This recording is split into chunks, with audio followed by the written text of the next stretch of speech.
Welcome back to the deep dive. Today we are taking what feels like the ultimate knowledge shortcut. We're looking at an ancient, systematic path to wisdom. That's right. We're not wading through, these dense, meandering philosophical tomes. We're looking at a colossal collection of teachings that was deliberately organized. Deliberately organized by its original compilers for maximum speed and minimum confusion. Exactly. Our source material today is a set of excerpts from the numbered discourses, which is the Aṅguttara Nikāya in Pali. We're using a really clear, sensible, modern translation by Bhikkhu Sujato. And the brilliance of this text, and I think what makes it perfect for a deep dive like this, is the structure. The structure itself, yeah. It takes these vast, complex, spiritual, ethical concepts and just sorts them into numerical lists. You have the 1 book, the 2 book, the 3 book, all the way up. It's incredible, isn't it? It sounds less like a religious text and more like, I don't know, an ancient spiritual reference guide. Or, as I was thinking of it, the ultimate ethical checklist. That's a great way to put it. The original compilers had this very modern understanding of information architecture. They were trying to make profound wisdom digestible. And easily retrieved. So our mission for this deep dive is to sort of reverse engineer their genius. Okay. We're going to be extracting the most immediately useful, the everyday nuggets of knowledge from this massive structured body of work. We're focusing on practical conduct, internal clarity, and the nature of consciousness. And what I found so fascinating in the introduction to this translation was the note about the compiler's method. Because it seems like this collection is huge, right? It's enormous. The original material suggests it could feel chaotic. Themes repeat, or they only vary slightly. Yeah. But it's actually highly organized. It has these distinct thematic clusters, clear narrative arcs even. Precisely. And that's because the goal of the redactors, the people who put this all together, it wasn't to create some abstract theology. The core purpose was presenting things that are useful every day. That phrase is everything. Useful every day. It is. They structured the suttas, the short discourses, using numbers so that core concepts could be memorized easily and, deployed quickly in practical situations. Like resolving a dispute or deepening a meditation, exactly. It reframes how we should look at these ancient texts. This isn't just history, it's a practical, ethical operating manual. It was designed to make sure the core pillars of morality and mental training were, undeniably accessible to anyone who needed them. Okay, let's start by decoding that organizational logic. We need to get our heads around the numerical symbolism itself, because we're not just counting items on a list here. No, not at all. The numbers themselves are metaphorical. They're like signposts. They tell you what kind of insight you're about to receive. They're the organizational scaffolding, and each number represents a specific dimension of experience. So it tells you the complexity level of what you're about to get into. Right. Okay, so let's start with the lowest number. Let's start with 2. The number 2, for instance, it most often represents worldly dualism. This is the realm of opposites that define our everyday life. Like good versus bad, happiness versus suffering. Mind versus body, this life versus the next. It's the world of polarity. It's where things are always contingent, always reactive. And then we pivot to 3, and that feels like a huge conceptual shift. It breaks that binary. It completely breaks it. The structure of 3 usually adds this extra, often transcendent or spiritual dimension to that duality of 2. That's a classic example of that. A classic one would be the triad of gratification, drawback, and escape. So gratification and drawback, that's your duality. That's the 2 sides of any experience. Right. But that third element, the escape, that's the path out of the duality altogether. The number 3 represents the other, which, contains the seed of transcendence. And finally, the number that seems to define the totality of the tradition. 4. 4 is the bedrock. Its main metaphor is the 4 quarters, which implies completeness, totality, balance. It's the number of certainty and the path. Like the 4 noble truths. Most famously, the 4 noble truths. When you encounter a 4 in this text, you know you're dealing with a comprehensive system, a complete balanced process. And multiples of 4, like 8 or 10, they just denote a higher order of that completeness. That framework helps immensely. It tells us if the list is about simple polarity, complex transcendence, or totality. So now that we have the architecture, let's dive into some of the core single statements from the Book of the Ones. Yes. Because these are just stunningly potent. They focus immediately on the impact of our internal states. They really cut straight to the chase. The question in the Book of the Ones is basically, What is the single most powerful factor determining your experience right now? And the answer is? It's always your mind and how you apply it. The text jumps right in with a dangerous single thought. It says that nothing gives rise to sensual desire or makes it grow like the feature of beauty. And this is the critical part. If you apply your mind irrationally to that feature, desire just arises and increases. That single discourse is a direct warning about the physics of attention and desire. The object of beauty, a person, a car, a piece of art, whatever, it's just the trigger. Right. The text emphasizes that the real problem is the irrational application of the mind to that feature. What does that irrational application actually look like in, everyday life? Is it just daydreaming? Well, it's a bit deeper than that. Irrational application means focusing only on the surface, emphasizing the fleeting pleasure, building up a whole story around it. And ignoring the consequences. And ignoring the inevitable consequence, the drawback, the loss.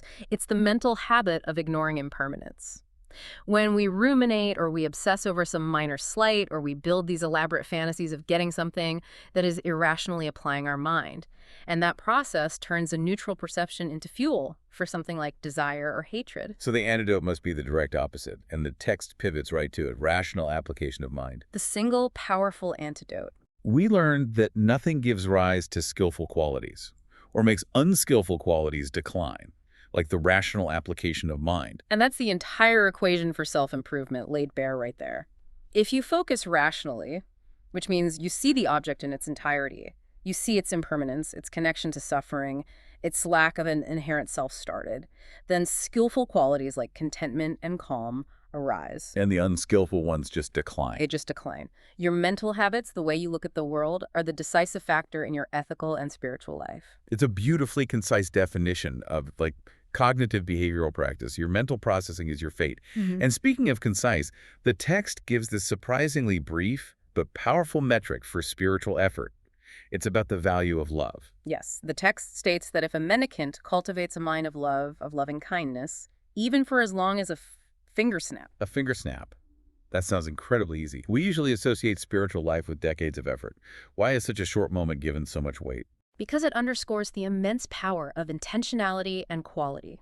It's telling us that consistent quality of thought is infinitely more important than the sheer quantity of meditation hours. A single moment of genuine, directed love, unmixed with any ego or greed or aversion, is enough to momentarily purify the mind. And that purification, even if it's brief, is the seed of deep meditative absorption. It validates their whole spiritual life. It makes spiritual success feel achievable right now. Even for someone struggling through a busy day, if you can intentionally generate that altruism for just a second, you've succeeded. Exactly. It's a measure of success you can achieve right now. And connecting back to our theme, the Book of the Ones elevates one practice in particular to this vital master key status, mindfulness of the body. The claims made for this one single practice are massive. They really are. Yeah. The source gives this extensive list of achievements. When mindfulness of the body is developed and cultivated, it leads not just to physical awareness, but to the penetration and analysis of many diverse elements. Meaning it actually unlocks philosophical insight. Exactly. And it leads to the realization of all the major stages of spiritual attainment. Stream entry, once return, non-return, and perfection. Okay, for listeners who might not be familiar with those specific terms, what do those 4 stages mean practically? It's basically a hierarchy of guaranteed success. Stream entry means you've had your first undeniable glimpse of reality, and it guarantees you'll reach full awakening within 7 lifetimes, max. Okay. Once return means you've minimized your attachment so much you'll only be reborn one more time in this sensory world. Non-return means you're guaranteed to never come back to the human realm or lower. And perfection, of course, is full, final awakening in this very life. So if mindfulness of the body is the prerequisite for all of that, it really is the master key. The text leaves no doubt. It explicitly equates developing this one thing with developing freedom from death. If you haven't made much of mindfulness of the body, grounding your awareness in the physical reality of this moment, you haven't made much of the deathless. It's the vital prerequisite. Moving into the 2s, we're now in that realm of worldly dualism. And the opening arc establishes this theme right away. Okay. The duality of good and bad, which significantly creates both a responsibility and an opportunity to respond. Yes, the whole section is set up as a lesson in ethical responsibility. The structure feels so deliberate. The redactors wanted to establish not just that good and bad exist, but that we aren't passive. We have this internal mechanism, the opportunity to deliberately develop the good and give up the bad. That transition from passive recognition to active, deliberate, ethical practice is absolutely fundamental. And this brings us to what are called the two powers. They act as a perfect, really practical self-correction mechanism for this duality. What's the first power? The diagnostic tool. That is the power of reflection. This is the cognitive ability to reflect accurately on consequences. You have to recognize that bad conduct, body, speech, or mind will inevitably lead to a bad, painful result. And not just in some distant future life. No, in both this life and the next. So reflection isn't just moralizing, it's a form of predictive intelligence. You use that painful outcome as the motivating insight to give up bad conduct and develop good conduct. It's a deterrent mechanism based on rational assessment. But if reflection is so clear, if the painful results are so obvious, why do so many people still fail to act rightly? Why isn't that diagnostic tool enough on its own? And that's why the second power is necessary. Reflection might get you out of the ethical ditch by showing you the danger, but it doesn't provide the engine to drive you towards something higher. That engine is the power of development. Yes, which involves actively cultivating the awakening factors.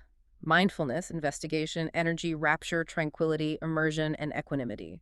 These are critical because they're developed reliant on seclusion and fading away, and they eventually ripen as letting go. So you're intentionally building new mental muscles that rely on non-attachment. Exactly. Reflection tells you what to do. Development provides the actual sustained mental strength to do it. I think one of the deepest practical insights in the Book of the Twos comes when it compares different types of happiness. Most of us, by default, we chase happiness that relies on pleasure. But the text makes a really sharp distinction here. It challenges our entire worldview on emotional stability. It states that happiness that relies on equanimity is superior to happiness that relies on pleasure. Why is that distinction so profound? Why is equanimity inherently superior? Because pleasure, by its very nature, is volatile, it's contingent, it's dualistic. It relies on some external thing or some internal feeling, and so it inherently contains its opposite, the drawback. The second you get pleasure, you introduce the anxiety of losing it. So it guarantees instability. It guarantees instability. Equanimity, on the other hand, is a state of mind that's stable, non-reactive, and sustainable because it doesn't depend on the presence or absence of any particular feeling. It is resilience itself. So we should be aiming for stable contentment over momentary euphoria. And the text pushes this even further, contrasting the sensory realm with the meditative one. Correct. Happiness that relies on the formless is superior to happiness that relies on form. And this isn't just spiritual elitism, it's an evaluation of value. It's ranking profound internal stability over any satisfaction tied to sensation or materiality. We also get a very straightforward definition of wisdom and foolishness. And it's not defined by intelligence or knowledge, but by ethical perception. Yes, the text defines fools as one who perceives a non-offense as an offense and one who perceives an offense as a non-offense. Which is a spectacular definition of ethical incompetence. It is. The true marker of intelligence is your ethical radar. The astute person correctly perceives what's unallowable as unallowable and what's allowable as allowable. Foolishness is just the inability to correctly assess ethical reality. I love that. True intelligence is an ethical competence. Ability to discern the moral impact of an action. If you're constantly mistaking helpful actions for harmful ones, or vice versa, your perception is just fundamentally skewed. And that inability damages not only you, but the entire community structure, which relies on a shared, accurate perception of right and wrong. This section closes with a really heavy emphasis on personal responsibility, focusing on actions toward one's parents. And the consequences are described in these startlingly physical and ethical terms. The source is uncompromising. It links ethical conduct to your very state of being. The foolish person who acts wrongly toward their mother and father keeps themselves broken and damaged. Yeah, the word broken really stands out. It's not just that they're immoral, they're intrinsically compromised. It's a deep metaphor for internal fragmentation. And conversely, the astute person who acts rightly toward them keeps themselves intact and unscathed. They brim with merit and are blameless. The text is saying that your deepest ethical conduct in this primal relationship directly determines your state of wholeness or damage. Moving into the threes, we're transitioning from duality to the deeper, transcendent structures of causality. This section is all about the roots of action, the three universal forces that govern everything. This feels like the metaphysical engine room. This is where the tradition identifies the true, fundamental drivers of human suffering and liberation. And we start with the universal bad roots: greed, hate, and delusion. Right. Deeds that emerge from these roots will inevitably ripen in suffering. It's an unavoidable law of nature, like gravity. And what are the corresponding good roots, the sources of skillful deeds? The positive triad is contentment, love, and understanding. But the key insight here isn't just about performing good deeds, it's about annihilating the bad roots entirely. What do you mean? The text says that deeds emerging from contentment and love are only truly effective when the negative roots, greed and hate and delusion, are done away with completely. The effort has to cut the unskillful roots off at the source. Making them like a palm stump. Making them like a palm stump, obliterated, unable to sprout, and unable to arise in the future. The goal isn't managing your greed. The goal is total, radical excision, so that when a situation comes up, the negative response is structurally impossible. The power of your initial perspective, your view, is illustrated with one of the most compelling analogies in the whole text, the simile of the seeds. This really clarifies why right view is so non-negotiable. It's a beautiful, elegant biological analogy that applies perfectly to psychology. Imagine a wrong view, a flawed perspective on reality as a bitter seed, like a gourd or neem planted in moist, nutrient-rich earth. Okay, and what happens?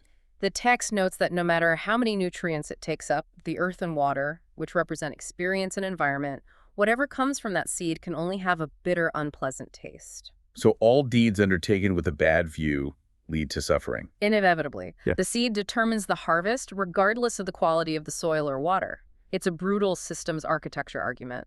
If your underlying operating system, your view, is corrupt, even your best efforts will produce bitterness. But right view flips the script. Completely. Right view is the sweet seed sugarcane, fine rice, a grape planted in the exact same moist earth.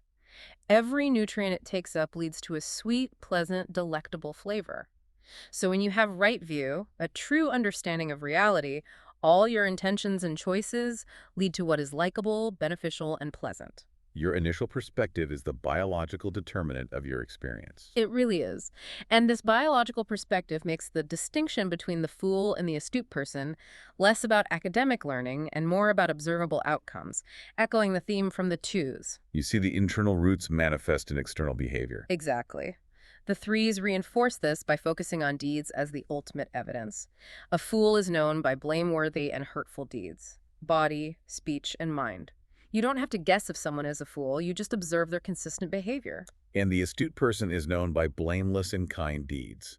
Your character isn't what you say you believe, but the consistent, measurable impact of your actions. It's a purely empirical definition of wisdom. Next, we hit this amazing analogy of the master thief. It's so striking because it dissects the strategies of ethical corruption by comparing a criminal's physical hideouts to a bad mendicant's spiritual failures. It's one of the most brilliant analogies in the text. It casts the morally compromised person as a master strategist dedicated to fraud. The master thief relies on three things to operate and evade the law: uneven ground, thick cover, and powerful individuals. Okay, let's break down the thief's strategy.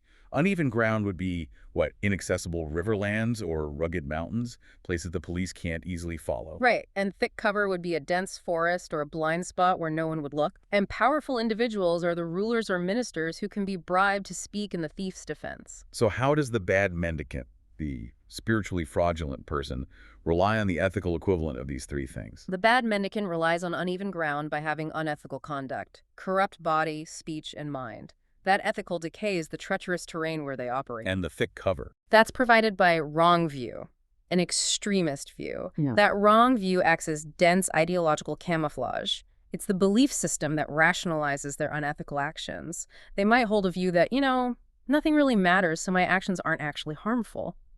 And the reliance on powerful individuals is terrifyingly contemporary. Absolutely. That's when the bad mendicant relies on rulers or ministers who are either misled or morally compromised themselves, thinking, if anyone accuses me, these powerful people will defend me. And the text notes, that's exactly what happened. It shows that spiritual failure often involves hiding moral decay behind outward protections, status, power, distorted beliefs. Exactly. And this systematic approach culminates in the 3 trainings, which are presented as the essential framework for everything. We're told these 3 summarize the entire path, including all 150-plus specific training rules for monastics. This is the ultimate simplification. It is. Any serious spiritual development has to be anchored in these 3 pillars. Higher ethics, which is right conduct, higher mind or immersion, developing mental stability, and higher wisdom, which is insight and understanding. If you are practicing, you are developing one of these 3. That's a fantastic meta framework. If you feel overwhelmed, just ask, is my current action supporting my ethics, my concentration, or my wisdom? It simplifies the whole thing. Moving into the 4s, we're at the number of totality and balance, and this requires active engagement. We start with the 4 right efforts, which sound less like passive reflection and more like intense, continuous cognitive effort. They are the definition of diligence. The active, ongoing striving required. They establish a continuous state of mental vigilance. It's the job description of the committed practitioner. And they're structured symmetrically. The first 2 efforts focus on the unskillful. Correct. The first is preventative. Striving so bad, unskillful qualities don't arise. You preemptively block them. The second is curative. Striving so bad, unskillful qualities that have arisen are given up. The cognitive cleanup. Then the focus shifts entirely to the positive side. Yes. The third effort is initiation. Striving so skillful qualities arise. You intentionally plant the sweet seeds. And the fourth is cultivation. Striving so skillful qualities that have arisen are maintained and grow. It's a continuous 24/7 commitment to mental gardening. That framework is incredibly useful for self-assessment. You can ask yourself, am I failing at prevention or am I failing at cultivation? It creates a clear roadmap. And speaking of clarity, the next list gives us 4 reasons why we fail to judge and act fairly.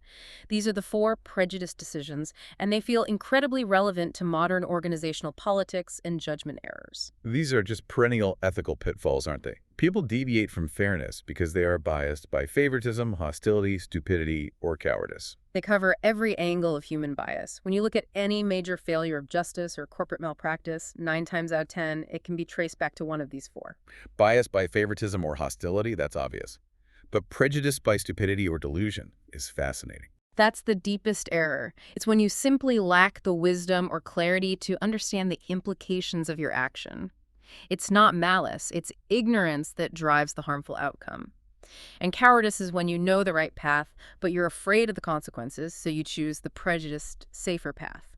It seems like the text is saying that ethical integrity requires not just wisdom, but also courage. Absolutely, and diligence. The Book of the Fours is rich with these compelling analogies. The lakes analogy describes 4 personas based on their internal reality versus their external appearance. It creates 4 types of individuals. The first is shallow and appears shallow, a simple person who admits their limitations. The second is shallow but appears deep, all impressive performance and charisma, but with no real wisdom underneath. The danger of charisma without substance. And what about the genuinely wise person? There's the deep and appears deep type, who is outwardly impressive and has true wisdom. But the truly surprising, most valued finding in this analogy is the person who is deep and appears shallow. So they're not outwardly impressive. Maybe quiet, unassuming. Correct. Their demeanor, their speech, their status isn't impressive, but they truly understand the nature of suffering. The text elevates inner, quiet realization over external display. It's a powerful warning. And we get similar dynamics in the tree analogy, which shows how an individual's ethical state interacts with their community. The characters are defined as either softwood, meaning unethical, or hardwood, ethical. This examines ethical contagion. The worst case is softwoods surrounded by softwoods, a corrupt person in a corrupt community. But the real warning is the hardwoods surrounded by softwoods, where an ethical leader has followers who lack virtue. That highlights the limits of individual virtue, doesn't it? An ethical person can be undermined or even destroyed by the unethical conduct of their associates. It shows that virtue doesn't automatically protect you from your environment. But the best scenario, the ultimate achievement, is the hardwoods surrounded by hardwoods.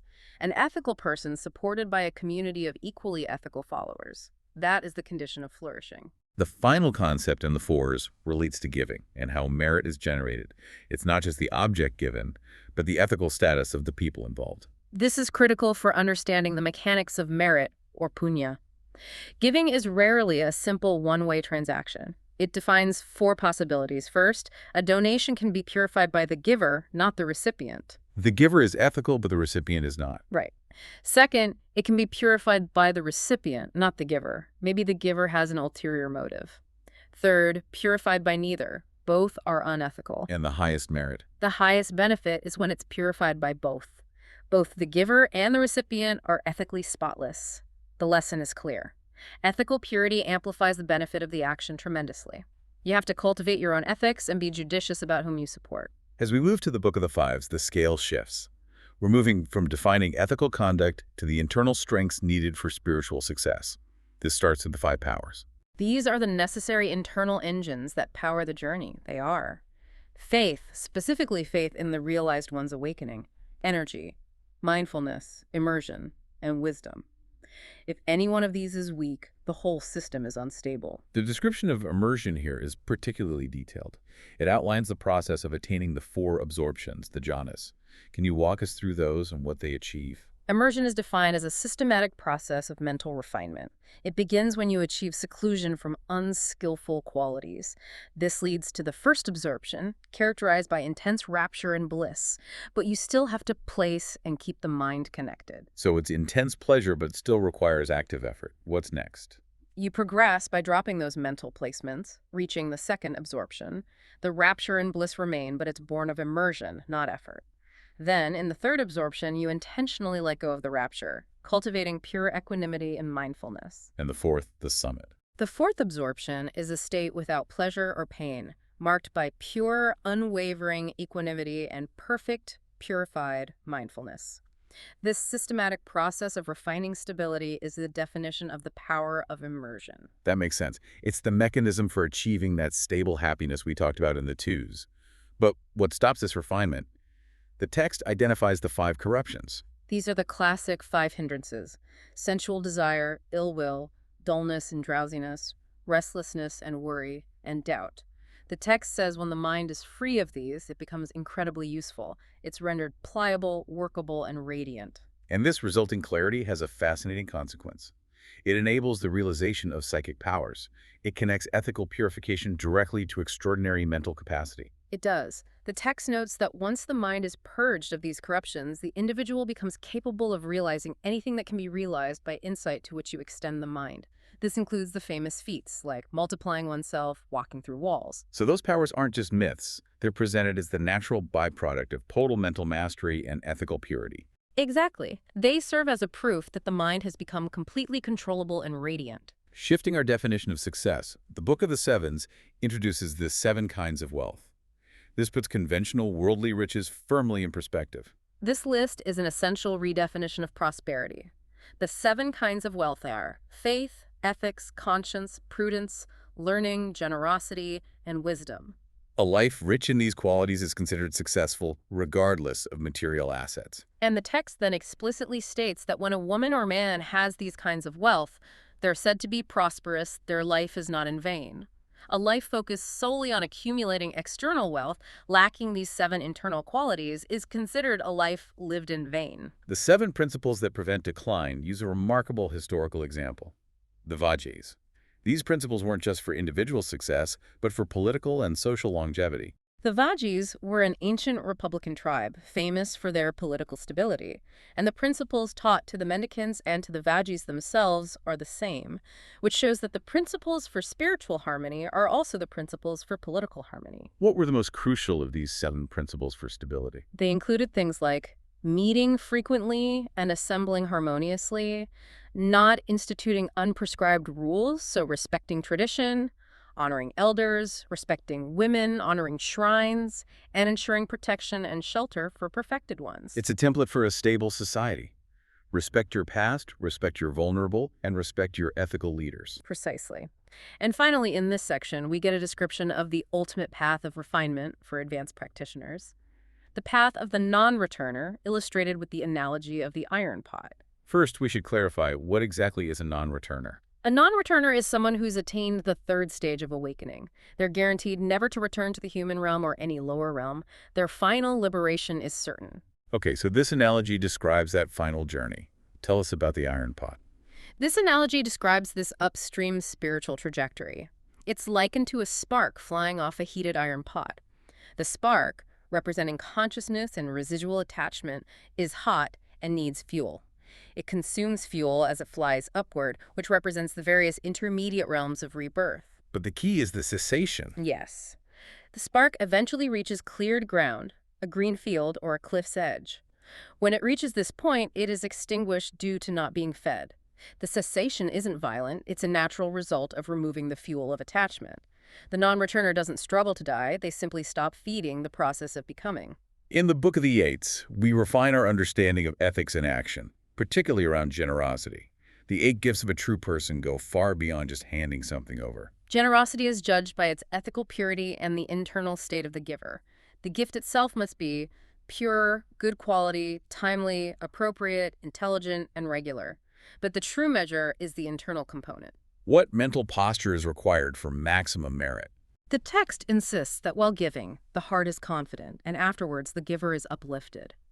This means you have to have conviction in the act itself and feel genuine joy and lightness afterward.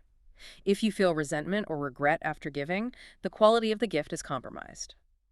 Next, we find a section that is relentlessly relatable. The 8 grounds for laziness. This is a psychological roadmap of procrastination. This list is timeless because the excuses are universal and always framed by these convenient opposites. Laziness is triggered by having work to do. I'd better lie down to prepare. Having just done work, I'm like tired now. Yeah. Having to go on a journey, having just returned from a journey. Not getting enough food or getting too much food. Exactly. Getting slightly ill and just getting better from being ill. I love that duality. The conditions are always exactly wrong. Too much or too little, the beginning or the end. The mind is a master at using any transient state as a justification for rest. It will always find a comfortable reason to delay, but the remarkable insight is that the process for arousing energy uses those same 8 conditions as prompts for effort. That requires a complete cognitive reversal, doesn't it? Using the excuse as the trigger. Yes, you preemptively rouse energy. You think, I have work to do, so I'd better focus on the teachings before I get tired. Or, I didn't eat enough, so my body is light and fit for work. I'd better rouse up energy now. It transforms every obstacle into a mandate for effort. Moving into the 9s, we ascend to the ultimate meditative achievement, the 9 progressive cessations. This is a precise, detailed outline of mental dismantling, going far beyond the 4th absorption. This outlines the step-by-step path into profound mental stillness. After the 4th absorption, the meditator moves through the 4 formless dimensions. The first 3 cessations match the first 3 jhanas we discussed. What happens after the body becomes still in the 4th absorption? The perception of form ceases. You move into the dimension of infinite space, then infinite consciousness, then nothingness. These are increasingly subtle states of pure mental awareness without sensory grounding, and the path continues until the ultimate achievement, the cessation of perception and feeling. That's profound temporary freedom, a state where all sensory and cognitive input just stops. It's the experiential proof that the mind, through diligent practice, can completely shut down the processing of sensory reality without passing out or dying. On the ethical side, we learn what true spiritual perfection looks like by examining the 9 constraints of a perfected one, the things they simply cannot do. This list provides the absolute, non-negotiable definition of a fully awakened being, an arahat. They cannot deliberately kill a living creature, take something with the intention to steal, have sex, tell a deliberate lie, or store up goods for personal enjoyment. The moral integrity is total. And the final constraints are about commitment. Correct. They also cannot abandon the core foundations. The Buddha, the teaching, the monastic community, or the training itself. These 9 points serve as the moral floor of liberation. Finally, we return to a somewhat sobering point introduced way back in the Book of the Ones, the observation on the principle of knowing and doing. It's a call to action that ties the whole structure together. It's a pragmatic assessment of human nature. It shows the funnel that knowledge must pass through to become liberation. The text observes 3 increasingly smaller groups of people. A pyramid of diligence. Tell us about the 3 groups. First, there are those who remember the teachings they hear. This is the largest group, people who hear and retain the information. Second, there are those who examine the meaning of what they've memorized. This is the intellectual group. They understand the how. And the final, smallest group. The third and smallest group are those who understand the meaning and practice accordingly. And this reminds us that the vast majority of people get stuck at remembering or intellectually understanding. True success requires bridging that final, difficult gap between understanding and actual consistent application. So what does this all mean when we synthesize the contents of the numbered discourses? We took what seems like this chaotic collection of lists, and what we found was an incredible, highly systematic catalog of causes and effects, a complete instruction manual. The central unifying insight is that ethical and spiritual success is not mystical or accidental. It is based entirely on measurable, systematic internal effort and attitude.